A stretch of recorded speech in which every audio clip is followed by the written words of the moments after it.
Welcome to Reality Hunt Club. Now, Chuck and I went to hunt turkeys in Kansas with Mike Wheelers of Wheelers Whitetail. Now, we heard a bunch of good things about Mike and his outfit, especially about turkeys, and we heard he pretty much got a 100% guarantee on turkeys. So anyway, we also had an alternative motive to go. We wanted to learn more about Mike and what he does to kill big Midwestern bucks. Now, Mike's kind of a legend in Kansas as to shooting huge bucks. I mean, he's got 25, 26 years of shooting Pope and Youngs. And, you know, some of the deer he showed us, you know, the biggest one they killed last year was 180 something, and you know, they were down 15, 20 inches. So this video is kind of long. It's about 17 minutes long. He's broken up into two parts. One's talking about Mike and his outfitting business, and the other part is split up into helping talk about how he manages his properties for those big bucks. We thought we might be able to pull that back in to Reality Hunt Club and maybe show some of the good things he does, and maybe you know, we can try that in Georgia and you can try it on your club. So anyway, thanks, and stay tuned and watch my interview with Mike Wheeler of Wheelers Whitetail.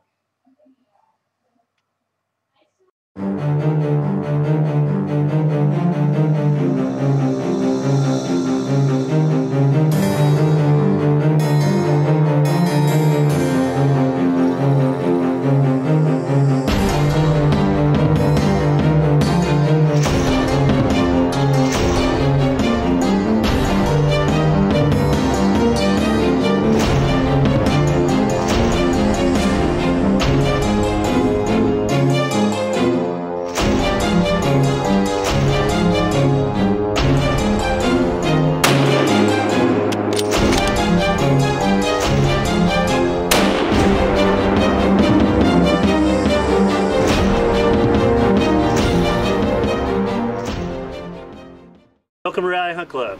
We're up here in Kansas. Chuck and I are up here turkey hunting, and we're up here with Mike Wheeler of Wheeler Whitetails, and we're doing this Reality Hunt Club episode, and we're going to learn more about Mike and his setup up here, and we're also going to ask him some questions about his how he does his quality management of his deer, because he's got some big bucks, and we're going to video a couple of those big bucks now, and I'll show you some of those up in the top screen.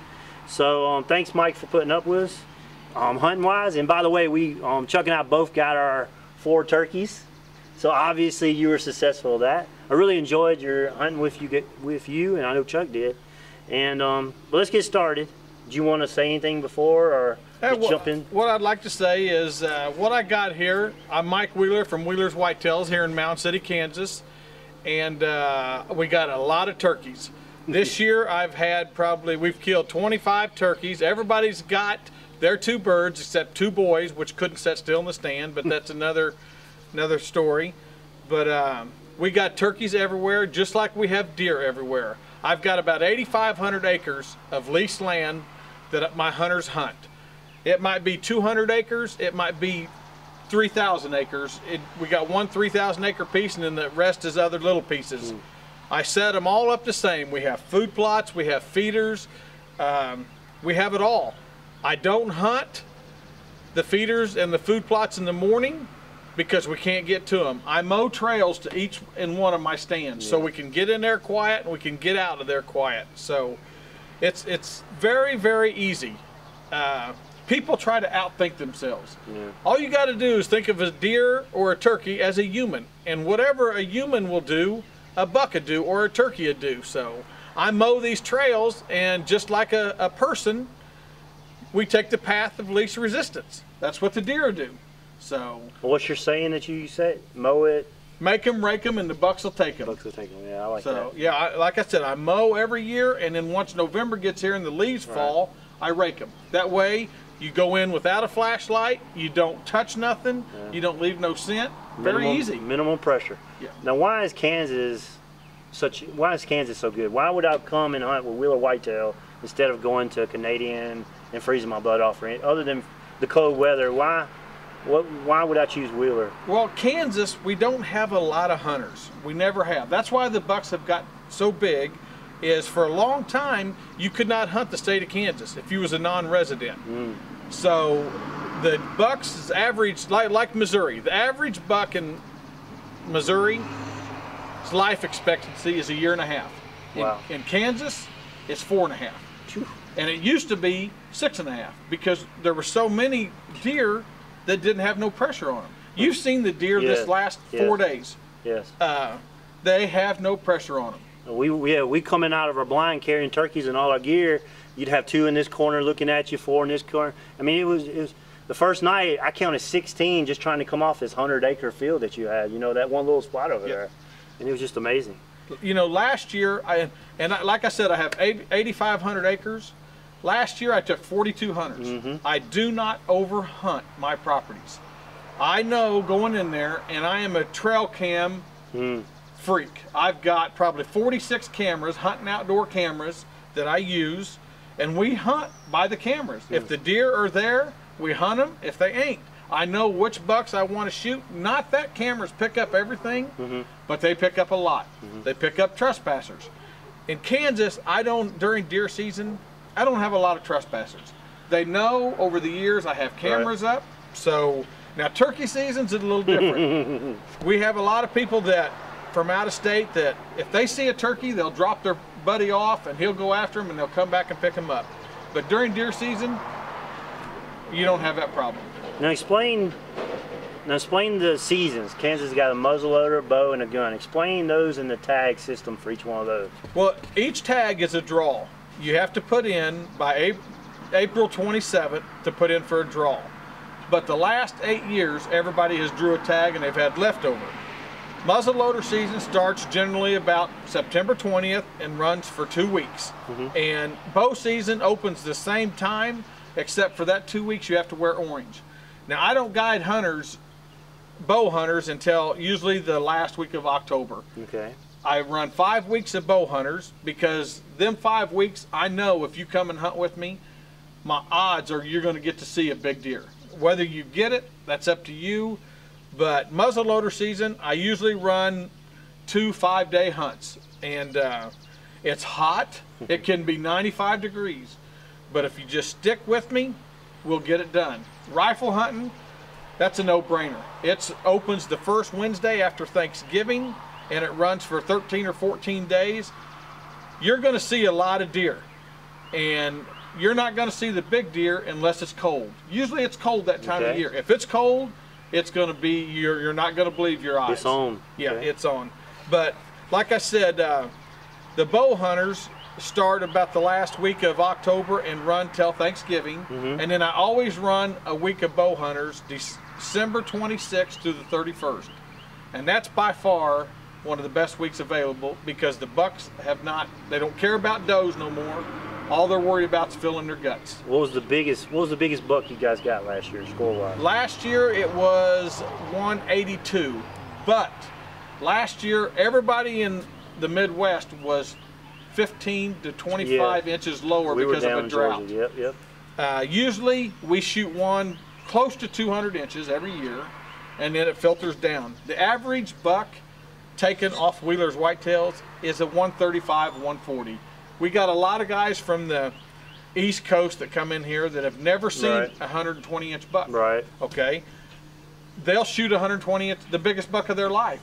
And the only rule that I got, Toxie, is if you will mount the deer and put it on the wall, you can shoot it. You're proud enough to put your tag on it and have it in your wall, you're good. If some of those guys we got in our club, if they saw a 120, 130-inch deer, they'd be like you, and they'd be happy. That's right. Well, that's chances are they'd come back and they want something bigger. That's what we have on our club. And see, that's why as the years progress, my percentage rate goes down because I've had 2 weeks of my archery have been the same 12 guys, and they just keep getting bigger and bigger. Well, you ain't going to shoot a 150-inch buck every year. That's right. So I've got 3 guys from Dick's Sporting Goods that if it ain't a Boone and Crockett, they're not going to shoot it.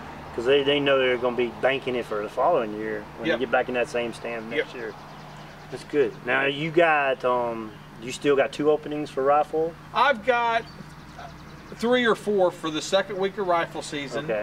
And I think 1 or 2 for the first week of rifle season. I don't know, well, I know why, because I had a group that lost their jobs with the economy the way it is. And that's something else that, you know, you was talking about Canada. It costs you $7,000 to go to Canada. Here, it costs you $3,500. Then you got to pay for the tag, and it's a lot cheaper to get to the state of Kansas than it is to get to Canada. I mean, I'm not afraid of the cold. I know it could be snow and all that, but I've seen Chuck's been in Canada, but I like the terrain. I like the fields. I like the, it just looks more like what I'm used to in the South. Yeah. Now, let's do a little bit. Chuck and I are trying to learn a little bit for our reality hunt club, so we're trying to learn. Obviously, you're sponsored. You go around talking about deer at all the big conventions and stuff like that. So we wanted to ask you a couple of questions so we can learn to maybe make our Georgia club a little bit better. Like we're in the process of planting. I know you're planting. We got up here. You said you've been on the tractor for 3 days, and you kind of been looking up at the sky, going, "Where's the rain?" Because the weather is supposed to have been raining the last 3 days. Now, what are you planting during the spring for your deer up here? I am a huge clover freak. I love clover. And just like if you waist deep clover now. Yeah, I mean, these guys come and they couldn't believe my clover was up to their waist. I am a firm believer in clover, but when you plant food plots, you've got to have, if you have 100 acres of food plots, 10% of it has to be grains, which is soybeans, corn, wheat, or anything like that. You have to have winter food for them too, because once the ground temperature gets below 40 degrees, 45 degrees, your clovers go dormant. And whatever you've got, and once they eat it down, it's not coming back. But your wheat and your rye and stuff like that, that keeps growing. Any sunshine on it and it'll grow. They'll have food year round. Turnips. I never was a big believer in turnips in Kansas, and I planted them for 25 years, and finally, for some reason, the last 2 years, they've been eating them. Digging them up in the snow and stuff like that? Well, they eat all the green, and once the green gets going, and then there's no other food, when it snows on them, yeah, they'll dig them up and eat them. Now, do you plant now for the spring, summer, or do you come back and plant it again for fall? Or? Oh, yeah. I plant a little, not a lot of food plots in the spring, because you're competing with grasses and weeds. Well, you got some great clover, so, you know. That's what the deer, I told you at 16, they were eating that clover. Most of the time, I plant in the fall because the weeds and the grasses have went dormant, quit growing, and then what I'll usually do is I'll go in there and I'll put in 90% of clover, 10% wheat together on the same field. And then next spring, when it comes up, the wheat will die, I'll mow it, and you'll have lush green clover about that tall, and then it just takes off. Oh, yeah. You got some great looking clover. I mean, you got to see one of our turkey hunts about the clover. I was picking with him because all you could see was the top of the head. They're just swimming in the clover, and it was a good hunt. I've got a new clover that we've come out with. It's made by Invite Food Plots. It's Invite Extreme Wildlife Products. And it's a clover alfalfa mix, which I'm not big in alfalfa, but the clover generally will choke it out if it's got a good stand and it's got enough rain. You've seen it. It's waist high, lush, and the deer love it. So, we're trail camera nuts, and apparently you are. You mentioned it before. I like the whole philosophy. You hunt the cameras. If the deer's there, he's going to continue to be there. If the deer's not there, you don't waste your time with your hunters. And I really like that. So we really don't need to talk about that anymore. Now the mineral program. This is what Chuck was really talking about. Do you want to go through your mineral program and that whole spiel that we talked about? Well, minerals, a lot of people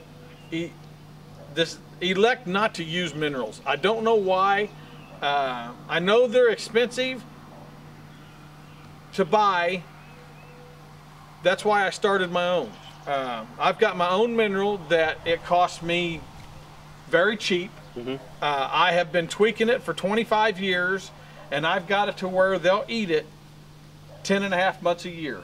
It's not got 90% salt. That's what you guys need to stay away from. Talk about the salt. Well, any deer's going to eat salt, and you look at all these minerals out there. If it's over 50% salt, it's not good for them. It's just not. What salt does, like I said earlier, as a human, if we eat too much salt, then we drink a lot of water. When we drink a lot of water, we don't eat as much. If you don't eat the proteins, your rack ain't going to grow, or the doe's lactating, they do without.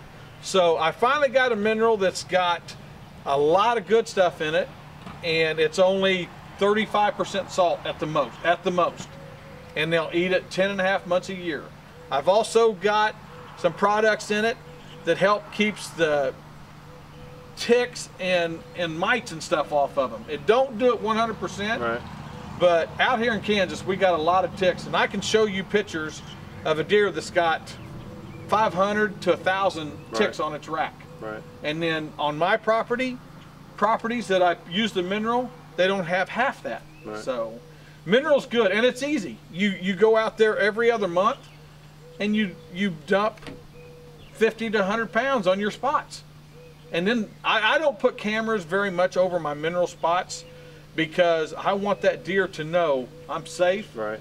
I'm the only thing here, and they'll stay there longer. Right.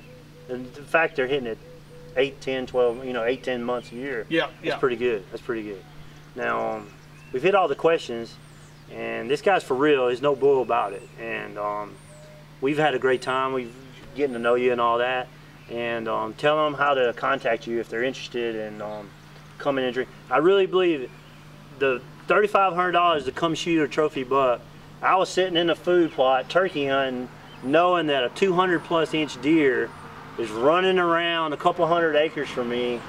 Gives me chill bumps now thinking, but it was also giving me chill bumps as I was walking out. And walking out, it really wasn't bumping deer. They were just sitting there watching me walk by because they were too busy eating the clover and everything else you got. Yeah, if you want to get a hold of me, Wheeler's Whitetails at hotmail.com. My phone number, 913-795-2632. That's my home phone. I've got a web page, wheelerswhitetails.com. Yeah. We'll put all this up on the screen when we edit this out. Just get a hold of me, and if you got any question on food plots, call me. I'll talk, I'll help. I help everybody. That's why we're up here.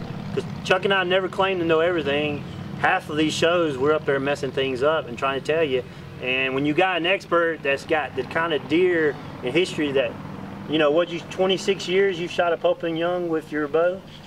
Knock on wood. Even left-handed when he has to have right-handed shoulder. Yeah. So the guy knows what he's talking about. I've shot 26 Pope and Young bucks in a row.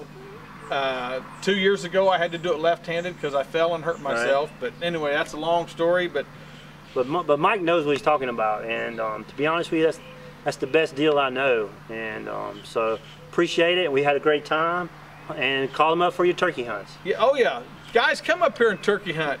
Chuck and Gabby come up here first opening weekend, and I like kids hunting, but I also like kids that like to hunt. And I was so impressed with her, 12-year-old girl, that at 4 o'clock in the morning, she's up and out of bed, ready to go hunting. So I enjoyed you all. Yeah. Gabby, I hope you come back because we have more turkeys for you to select. My son's pouting because he's got school. He's not homeschooled, and he's like, I want to go up there. So, yeah. So hope you guys enjoyed it. I hope you learned something with this. We wanted to promote Mike. We also wanted to show you some of his practices that he does here in Southeast Kansas. You consider it Southeast Kansas, right? Yep. Southeast Kansas. And so anyway, thanks for watching Rally Hunt Club. We're going to come up with some more webisodes. Chuck and I going back in a couple of weeks. We got to do some planting. And we're going to finish out that, and then it'll be May 15th. We'll start putting our cameras out, trying to see if we can grow some antlers, some junior deer compared to Mike's. But just remember, Mike Wheeler from Wheeler's Whitetails. Call me. I'll answer any questions, and all I can say is, through the good Lord Jesus, good luck hunting. That's right. That's right. Definitely. So thanks for watching Rally Hunt Club. We have a ton of ways for you guys to follow us and to keep track of our new videos that we put out. Probably the most popular way is Facebook. Log into your Facebook account and go up to the top search bar and type Rally Hunt Club. There you'll see our Facebook page. Go over and like us, and you'll be getting updates in your Facebook stream as to our new videos that come out. Another way is youtube.com/ToxicGivens. Click the subscribe button up at the top, and you can subscribe. And of course, you can always leave your comments in Facebook. You also can do it here in YouTube. This is me showing you an example of how to leave a comment in YouTube. And of course, we have a Twitter account too. You can follow at ToxicGivens if you have a Twitter account. And of course, we have the website, toxicgivens.com. You can follow us there. And if you've got an iPhone or any kind of MP3 device, you can click on the link iTunes, and we have an iTunes channel where you can download a smaller version of these videos. And finally, we're on Google Plus. If you log in your Google Plus account and you type Reality Hunt Club, it'll take you to our Google Plus page. So many ways to follow us. Pick one, pick them all, however you want to. Please follow us and keep track of our videos, and we'll keep bringing you good content and from this point on. So thanks for watching Reality Hunt Club.